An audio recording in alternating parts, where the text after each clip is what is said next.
Yung gabi mga kadato, naka-remember o nakakita mo ng kita mo atong nag-viral nga kuan kining nag-viral nga anak nga suko kayo sa iyang kuan papa. Kanaw kini ba kini nga kuan kini nga anak awa nagyawyaw na siya mga kadato tungod kay ang iyang amahan kining gagmay pa sila gibiyaan sila pasagdan sila nya karon grabe gyud yang yaw kay suko kayo siya sa iyang amahan tungod kay gagmay palagi daw sila gibiyaan sila pasagdan sila iyang mama kay nangabit kining bayana nya karon kining ang iyahang papa kining unsa ni nagsakit naman nibalik sa ilaha. Nibalik sila for how many years? Nibalik sa ila. Munang suko kay ni siya. Daghan kay nag-comment sa iyaha, daghan kayong nagbas sa iyaha. Murag milyon-milyon siguro nang nagbas sa iyaha tungod sa iyahang kasuko sa iyahang papa. Kay nangabit unya gibiyaan pasagdan sila unya karon nibalik sa ilang panimalay nga nagsakit na. Gi-wheelchair na. Suko jud kayo siya. Kay sa unang panahon daw nga gagmay pa sila maipaglawas ang amahan wala diha kay tuwa siyang kabit ng puyo. Muna nga dako kay siyang kasilag sa iyang amahan. Dako kay siyang kasilag. Ya karon mga kadato no. Para sa kuha ha. Kami mismo ug ako ang mga igsuon makuan man nagyud nako ni makuan gyud nako ma-relate o mahinumduman nako ug unsa pud ang among kaagi sa among pamilya. Dako pud kayo mi og kining kuan unsa ni problema sa among pamilya nya tapos gagmay pa ang mga bata gibiyaan mi sa among amahan. Nagdidi pa ako ang mga igsuon, nagdidi pa akong igsuong duha ka buok gibiyaan nami sa among amahan kay nangita og lain nilib-in dito siyang kabit pod. Nya karon akong mama nagkasakit tungod sa problema, na-inlad siyang heart, nagkasakit sa baga tungod sa problema. Kay si mama focus siya sa pagpanarbaho, focus siya sa pagpangitag kwarta, nag-umas siya, manuroy og gulay para lang ibuhi sa mga akong igsuon. Nya karon si papa tuwa sa iyang kuan, siglaag hantod nga didto nagpuyo sa iyang kabit. Karon niabot ang panahon nga si mama nagsakit na hospital hangtod nga namatay na lang si mama tungod sa konsumisyon kay papa kay grabe ang kuan kining laagan kaayo nya human karon nangabit pa duha pa jud ka buok. So mo na pero kabalo mo bisag unsay mga trials sa among kinabuhi wala gyud mi nagbasol, wala na mo gisisi si papa. Wala na mo gisisi si papa sa tinuod lang. Dili pa riya sa ani niya nga grabe iyang pagsisi iyang papa ginakasab-an niya ang iyang amahan nagahilak na lang tungod sa iya ha. Nagahilak na lang.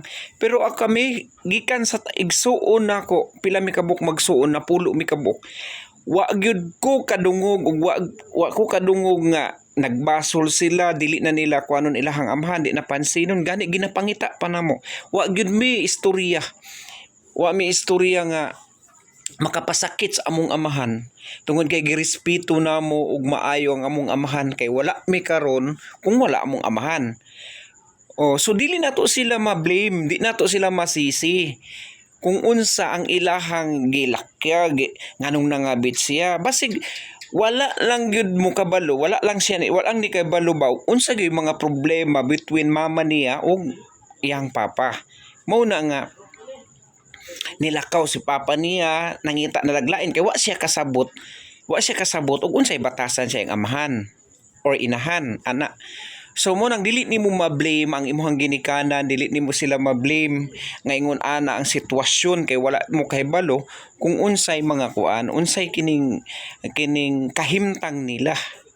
Kay sumala pa niya gagmay pa lang sila gibiyaan sila, human ibalik og kalit ngaron nagpabuhi sa mga anak. O yun ana. So di na to sila ma-blame.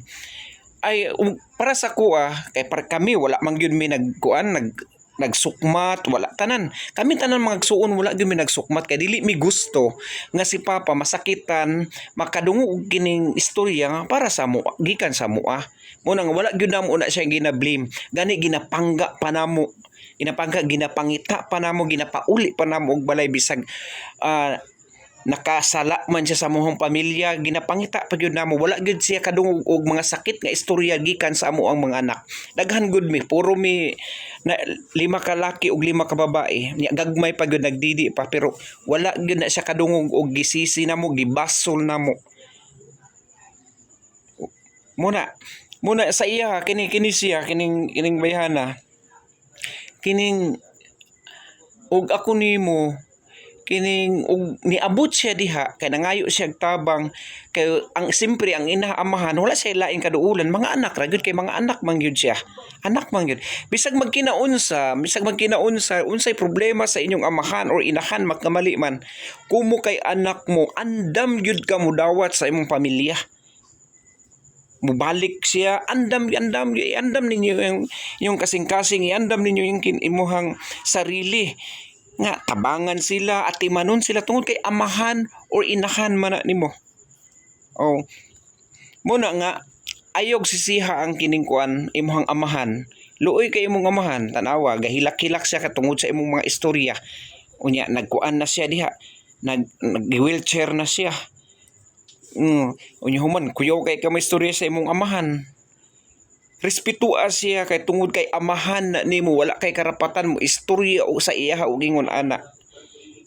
Wala kay right nga mo istorya sa iya ingon ana nga imong kasab-an nagmaayo ipakita gyud nimo sa katawhan, ipakita gyud ni public gyud nimo. Nga ingon ana ang sitwasyon, ingon ana ka nga saba ayaw. Kuan na panggaa imong amahan kay gikan ka diha. Wala ka na ingon ana karon wala ka na buhi ning kalibutan kung wala imuhang amahan. Busa irespeto kanunay. Ipabilin ang respeto kanunay bisag unsay sala sa imuhang amahan. Pabilin kanunay ang respeto. Kay importante gyud na siya day. Pabilin kanunay ang respeto kay para ang kanang makita karon dili masunod sa imuhang mga igsuon nga sa imuhang mga anak. Masundog man sa imuhang mga anak kung yun ana imuhang batasan ug unsa imong gipakita nga walay respeto sa imuhang amahan maupod nay sundugon sa imuhang mga anak niya sugot ka ana nga unsay nakita sa imuhang mo nay sundugon sa imong anak irespeto kanunay ang amahan kay kami gyud mi nagkuan wa mi nagbasol ug unsay gibuhat sa amo sa among pamilya. Wa gyud mi nagbasol tungod kay dako kay migrespeto sa amo ang amahan bisag unsa pa na siya. So kana lang hope nga makuan ka